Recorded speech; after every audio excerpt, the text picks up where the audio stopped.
안녕하세요. MTN 빅터뷰입니다. 여러 시대에 걸쳐서 부를 축적한 이들은 시대에 당하지 말라라고 이야기를 하고요.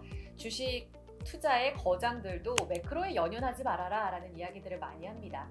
그런데 작년부터 해서 금리, 물가 이렇게 매크로에 대해서 중요도가 올라간 시장이 지금처럼 또 있었을까라는 생각도 해보게 되면 크게 봤을 때 매크로를 읽고 나만의 기준을 세워서 소중한 내 자산을 지키는 투자가 정말 중요한 시기다라는 생각이 듭니다. 그런 의미에서 오늘 시간 마련했습니다. 오늘은 거시경제의 거장이라 불리는 서강대학교 경제대학원 김영익 교수 모시고 숲에서 나무까지 내 자산을 지키기 위해 어떤 부분을 주목해야 할지 그 사고체계도 함께 배워봐야 될 것 같아요. 시장 이야기 나눠보겠습니다. 교수님 반갑습니다. 예, 안녕하세요. 귀한 시간 반갑습니다. 고맙습니다. 보니까 아주 따끈따끈한 신간이 지난달에 나왔던데 예, 그 전에도 빅 웨이브, 금리와 환율 알고 갑시다 라면서 많은 투자자분들을 좀 공부시킬 수 있는 책을 많이 내놓으셨잖아요. 예, 보니까 상위에 랭크되면서 바로 투자자분들이 지금 읽고 계신 것 같아요. 이번 예, 신간에는 어떤 이야기 좀 다루고 싶으셨어요? 예. 이번 책 나온 거는 그 경기 순환 알고 갑시다. 이 책이었는데요. 아까 말씀하셨지만 부자들은 시대의 흐름에 당하지 말자 그런 거 이야기를 하거든요. 쉽게 말씀드려서 뭐 거시경제 흐름을 알면은 우리가 그 2021년 상반기에 삼성전자가 9만 원 넘었을 때 10만 전자 얘기가 나왔지 않습니까? 근데 선행지수는 그때 꺾이고 있었어요. 그래서 이런 거시경제 흐름을 알면은 삼성전자를 9만 원보다는 6만 원에 더 살 수가 있다는 거죠. 예, 그래서 이번 책에서는 그런 거 거시경제의 흐름을 어떤 경제 지표로 우리가 쉽게 한번 볼 수 있느냐 그런 내용을 한번 담아봤습니다. 저도 곧 사서 읽을 예정입니다. 제가 갖다 드려야 되는데 그렇습니다.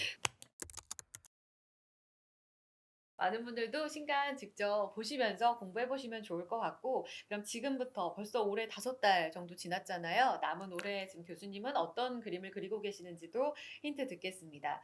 일단 시장 안에 큰 변수들을 좀 체크해 봐야 될 것 같은데, 부채 한도 협상 지금 오늘까지로 보면 계속 시의성이 있는 변수이긴 합니다만 이대로 정말 잘 마무리가 될까 아니면 계속 변수가 될까 여러 가지 이야기가 많습니다. 그 이후의 흐름 좀 어떻게 보시나요?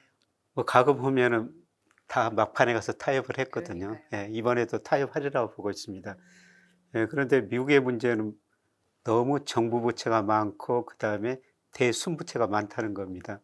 그래서 2011년 8월 달에 뭐 협상이 잘 안 되고 미국 연방정부 부채는 없다, 대부채는 없다 그래가지고 S&P라는 신용평가 회사가 미국 국가 신용등급 한 단계 떨어뜨렸는데요. 그때보다 지금 훨씬 더 나빠요. 그래서 미국 연방정부 부채가 GDP 대비 95%에서 지금 120%가 넘은 상태고요. 그다음에 대순부채도 그때 29에서 우리 63%까지 더 높아졌습니다.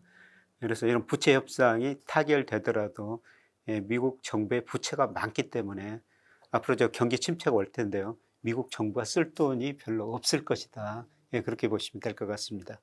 정말 그 이후에 유동성이 다 줄어들면서 미국 경제 이제는 꺾일 흐름만 남았나에 대한 걱정이 들거든요. 그 다음 질문으로 바로 여쭤봐야 될 것 같은데 그러면 미국 금리는 계속해서 경제를 반영하면서 정말 우리가 기대하는 피봇도 오지 않을까라는 생각도 들거든요. 미국 금리 어떻게 보세요?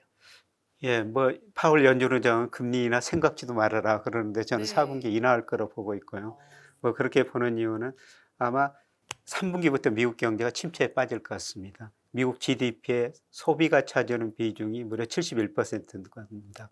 근데 미국 가계가 지금 저축률이 너무 낮고요. 소비를 너무 많이 해버렸다는 거죠. 금리 인상했고 그다음에 물가는 올랐는데 임금이 덜 오르다 보니까 실질 가처분 소득은 정체되고 있어요.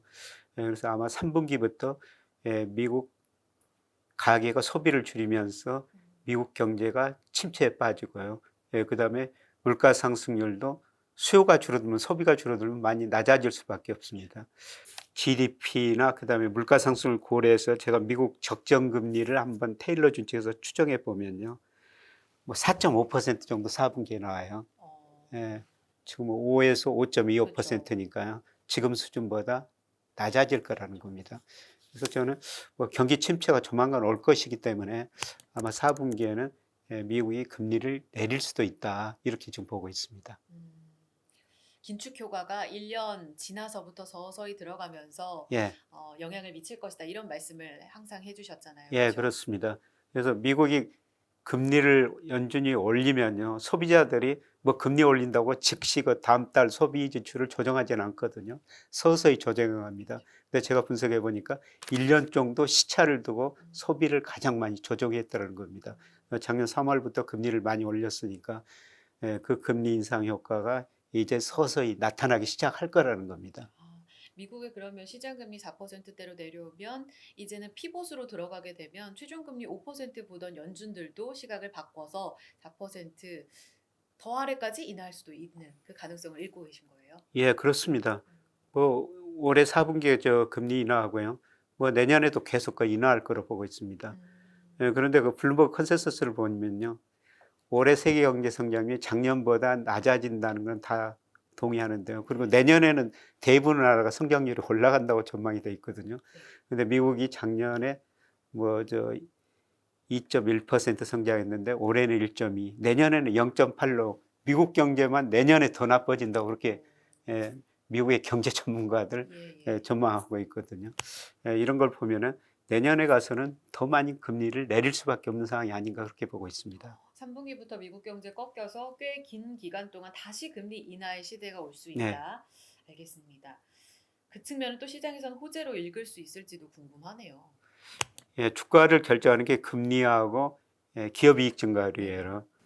그런데 제가 올해는 뭐 6월, 8월 달에 미국에서 실물 충격이 한번 올 것이다.